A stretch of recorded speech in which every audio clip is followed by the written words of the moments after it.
देखो आम ओडिशा रे एनईपी को लागू करने वर्तमान संपूर्ण भाव में आम प्रस्तुत होचु एथि प्रस्तुति चली वर्तमान 3 दिन धरी 21, 22, 23 3 दिन धरिकिना कर्मशाला चलो ये अनेक शिक्षाविद समस्ते आसछंती से उपरे चिंतन मंथन हब आमर जो एनईपी हम से बेटर केमती हो पार से चली आमर जो अच्छी जमती के जो एनईपी रे 5+3+3+4 ये जो अच्छी ये आमे बाटिका शिशु बाटिका अच्छी शिशु बाटिका भी आमे 3 वर्ष जो शिशुर 3 वर्ष हम से शिशु बाटिका रे एडमिशन हम किंतु आमे वर्तमान शिशु बाटिका 1, 2, 3 जो अच्छी आमे प्रथम पर्याय रे शिशु बाटिका 3 को आमे वर्तमान एनईपी रे शामिल करबू एवं शिशु बाटिका 3 परे से माने फेर जते बेले तांकर 6 वर्ष हम 6 वर्ष हला परे से प्रथम स्टैंडर्ड 1 रे एडमिशन हेबे एवं एटा हला शिशु बाटिका ला हमर प्राथमिक तापरे माध्यमिक मध्यम तापरे माध्यमिक यही भली भाव रे आमर स्ट्रक्चरटा रही तेणु से अनुसार आमर शिक्षा व्यवस्था करा जिवो ताइरे विशेष करी एनईपी रे आमे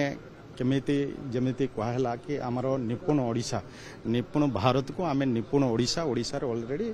आमे लागू करी छे सेटा जेमति कि प्राक पिला माने तापरे जमती 1 ରୁ 3 श्रेणी पर्यंत से माने भी जो अच्छी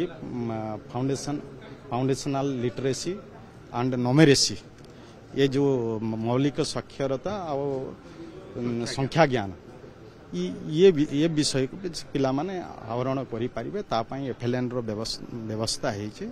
जोटा कि निपुण ओडिशा रे ऑलरेडी लागू होइचे एटा भी हमको सहयोग करिवो ता सहित भी आमे एनईपी रे जेमति कि डिजिटल एजुकेशन को वोकेशनल एजुकेशन को विद्यालय लेवल रे आमे ताकू भी लागू करिवो विशेष करी ध्यान दिवा जो और एजुकेशन विशेष करी एटा टिके फ्लेक्सिबल रहिबो विशेष करी जेमति हमरो आम भाषा संस्कृति परंपरा ऐतिह्य ये सब को आधार करी इस एनईपी शिक्षा व्यवस्था रे सेटा भी दिया जीव जमती कि आमर वर्तमान ओडिशा रे 21 भाषा रे बहुभाषा जोरा वर्तमान आमे एमएलई टीचर मन भी आमे नियुक्ति दउछु नियुक्ति भी दिया है सेटा भी एनईपी रे सहाय्य करिवो मातृभाषा रे पिला माने अप टू 5म श्रेणी पर्यंत से माने मातृभाषा रे से माने पाठ पढ़िबे ता पई भी सब व्यवस्था रही छे तेनो निश्चय आगामी दिन रे जो एनईपी ओडिशा रे लागू होबो तार केमती बेटर हेई पारिबो ता पई ये कर्मशाला निश्चय कर्मशाला रे अनेक जो विभिन्न एरिया रो शिक्षाविद माने आछंती एनसीटी रो आछंती एनसीईआरटी एससीईआरटी ये सब जतकी भी अच्छे समस्ते मिसिक चिंतन मंथन हम एनईपी को आम ओडिशा रे ठीक भाव में केमती लागू हम जहाँकि आम पिला माने आगामी दिन रे माने गुणात्मक शिक्षा पाई पारिबे ता सहित भी आम सरकार रे वर्तमान जमती कि गोदावरी आदर्श प्राथमिक विद्यालय ये भी गोटे सहायक हम उत्तम भित्तिभूमि सहित शैक्षिक वातावरण जो तैयारी करबा गोदावरी आदर्श प्राथमिक विद्यालय कथा कहतु कि